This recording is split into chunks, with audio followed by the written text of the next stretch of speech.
Hey guys, this is Charlie. Now without further ado, let's just start this video, cause why not? So how does one language split into multiple languages? Well, let's just explain it in the simplest term. Let's imagine there's a tribe, they speak a certain language. Now, unless you've been living under a rock, you know that languages change over time. As time passes, languages change, they change over time. And now let's say this tribe, they're starting to run low on resources, so some of the people decide to migrate to new land, and this forms three different groups of people. Now let's call them group A, B, and C. A being the stationary people, B and C being the migrators. Now of course they still speak the same language because they descended from the same tribe, but remember when I said that languages change over time? Well, since languages change over time, and since these three groups of people are now separate from one another, their languages would change differently. And over the course of time, this will evolve into different accents and different dialects, and over a longer period of time, this would evolve into totally different languages entirely. So this is basically how it works. Now, of course, even if they speak different languages, they would still be part of the same language family, and their languages would still be related. And this is what is seen in the Romance languages, well, I call them Latin languages, such as Spanish, French, Portuguese, Italian. This is also seen in the West Germanic languages, such as English, German, Dutch, West Germanic, and North Germanic being Norwegian, Danish, and Swedish. So now, how is English related to German? Now, if you look at something written in German, you might see that, gosh, they're so different. But let me just give you a few examples. Now, first of all, I need to first say that I am not expecting you to memorize all these German words. I'm gonna throw a ton of vocabulary, and let's take the words ripe, ship, help, and ape. Now in German, these words are reif, schief, hilf, and af. When I say differences in language within one language family are consistent. Now let me give you some more examples to help demonstrate. Let's take the words silver, fever, and seven. In German, these are Silber, Fieber, and Sieben. So again, you can notice there's some consistent change in language. Let me start with this. Back then, English and German were the same language, basically. They all descended from Proto-Germanic. So back then, English and German were basically just different dialects of the same language. And keep in mind, this is 1,000 years ago in Old English. And 1,000 years ago, English sounded like Urnene de chwemlichen chlafsile us tede und vergiefen us udum giltas was we forgive us udum gilten. So as you can see, Old English sounds totally different. Anyways, so now back then, these differences between Old English and Old German, they were not really different languages, but rather just different accents and different dialects. And let's give some more examples. Let's take the words water, better, what, that, white gate. And in German, that would be Wasser, besser, was, das, weiß, Gasse. So you can probably see that there's a pattern. The t becomes a s. Now let's give more patterns. The k in English becomes a h in German, with the words cook, book, speak, break, make, and milk, which in German are koch, buch, spreche, bleche, mache, and milch. And then also the ch becomes a k in German, with words like chen, cheese, stretch, channel, and chicken, which in German become Kien, Kasse, Strecke, Kanal, Küche. But there are also many other patterns in German, such as vowel differences. For instance, the O sound in German becomes an I. So examples would be stone, hard, tool, and broad, which in German are Stein, heiß, zwei, and breit. And then the sound in German becomes an O sound. So words like great, bread, dead, and death in German become groß, brot, tot, and tos. And keep in mind, groß also means big, not just great. So now something else that's also interesting is that sound pattern change. So for instance, English th becomes duh, English duh becomes t, and English t becomes s. So examples of this would be English words thank, bath, that, and three, which in German become danke, bad, das, and drei. And then the becoming t would be words like word, under, day, and o, which in German are Wort, unter, Tag, and out, I think. Now keep in mind, I don't speak German, so my pronunciation might be horrible. Yeah. Now, sound changes are complicated. It's not just one sound becomes another sound in a related language. Sound changes that aren't exactly a one-to-one correspondence, that's what I mean. So, let's imagine a proto-language that has words that contain p, b, and v sound. And then let's imagine we have English 1 and English 2. So now in English language 1, the words pet, pan, bite, bone, verb, and view become pet, pan, pite, pone, verb, and view. And then in English language 2, these words become pet, pan, bite, bone, verb, and view. So as you can see, the p, b, and v sounds kind of merge, as in English 1, the p and b sounds merged together and became just p.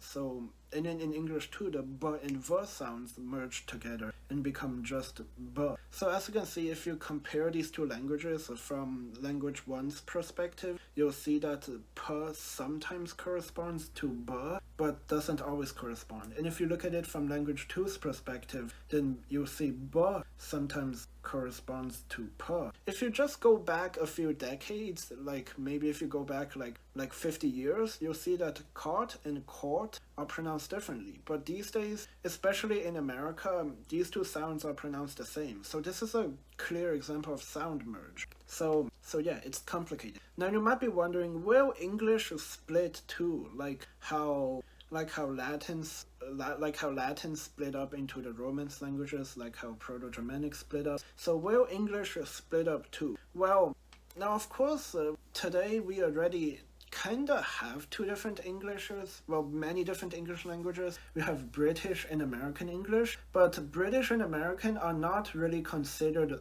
separate languages. They're really considered the same language with a different accent and dialect, and this is mainly because British people and Americans have only split up around 400 years ago when the British people colonized America and split up with Great Britain mainland. So that's why they're not really separate languages. There wasn't much time for them to evolve separately. And another thing is, will they ever split up? Well, the problem now is that British people and American people communicate with each other all the time. We have a thing known as the internet, where British and American people talk to one another. In comparison, in the old ages, if two groups of people split up into two different geographic regions, then they would have pretty much zero communication with one another. Because if you want to communicate with someone from the other region, you have to take a long and treacherous journey. So that's much harder. So now it's much different. And that's why I highly doubt English would split into two different languages. It's really complicated. But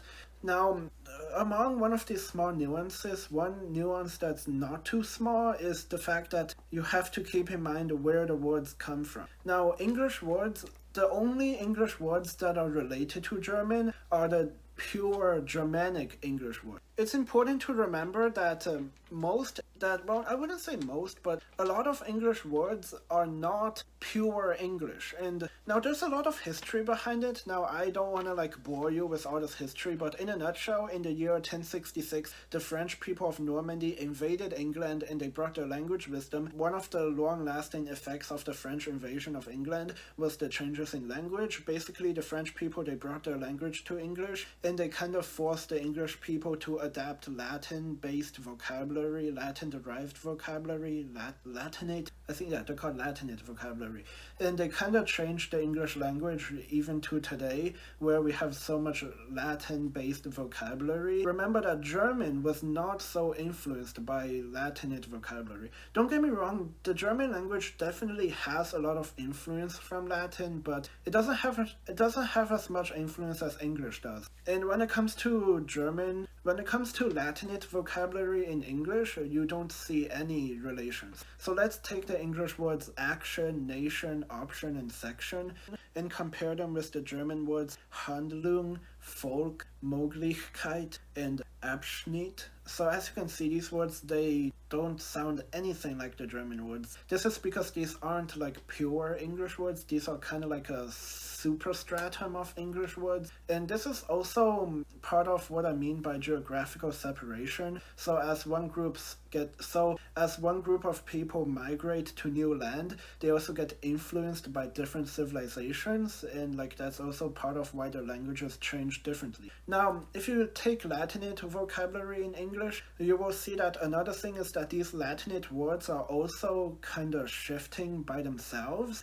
These days, these Latin-derived words have their own versions in English compared to the Latin-derived words in their originality or other languages that use Latin-derived words. So the words action, nation, option, and section, you can also make rules of these words, compare them with Spanish, Portuguese, and Italian. So the words action, nation, option, and section in Spanish would be acción, nación, opción, and sección. And then in Italian, it would be azione, nazione, opzione, sesione. Well, okay, I don't speak Italian, so I'm not sure if I pronounced them right. And then in Portuguese, there would be assau, nassau, opsau, and sessau. So as you can see, these words, they also have their consistent changes. And if you only look at Latin-derived words in English, you can make up a whole set of rules regarding how Latinate words in English are related to Latin-derived languages like Spanish, Portuguese, and Italian. And some more examples would be the words active, collective, objective, and attractive, which in Spanish they would be activo, colectivo, objetivo, and atractivo. And in Portuguese, there would be ativo, coletivo, objetivo, and atrativo. So as you can see, there are many differences, like for instance, double letters become single letters, and the C becomes silent in Portuguese, and like there are also different pronunciations and whatnot, but that's kind of unrelated. So anyway, back to topic. You can also tell if languages are related if you compare their vocabulary and like see like what relations they have, and see if you can make up any rules for different sounds. And this is part of how we know that English is related to the other Germanic languages, which may seem totally different, like Swedish and Norwegian.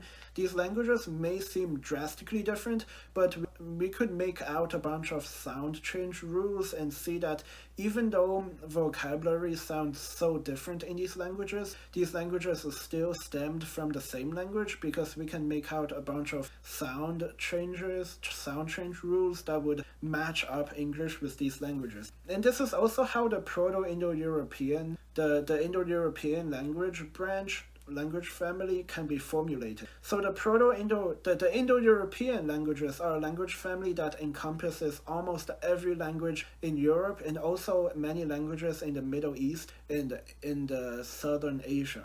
Let's compare Old English with Ancient Greek. Now, Old English and Ancient Greek might seem like drastically different languages, but same thing, there are sound changes. For instance, "s" becomes "h" in Greek. So let me just give you some examples. The Old English word "six" is cognate with the Greek word "hex." The English word "super" is cognate with the Greek word "hyper."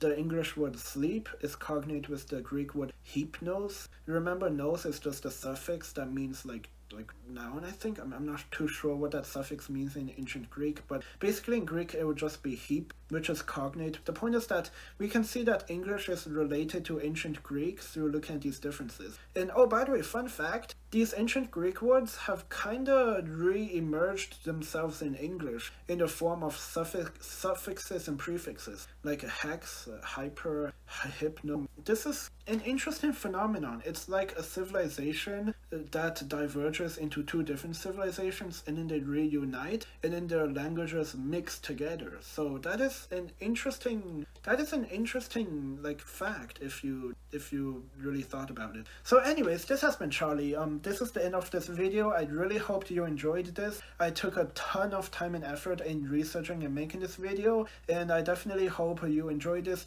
So please leave a like and subscribe to my channel, turn on the bell to never miss another notification, and remember, my channel is kinda dying. And when I say my channel is kinda dying, I mean my channel is kinda dead. So I really need my channel to revive, so please hit the like button, subscribe to my channel, leave a comment telling me what you thought about this video, leave a comment telling me what you found interesting and what you thought, and also please remember, leave a like, alright? You must hit the like button. Do not forget to hit the like button, alright? Do not leave this video without hitting the like button, subscribing, hitting the bell icon, sharing this video with all of your friends. But anyways, this has been Charlie. Thank you so much for watching. It has been my pleasure to make this video, and until next time, this has been Charlie. Bye bye, take care.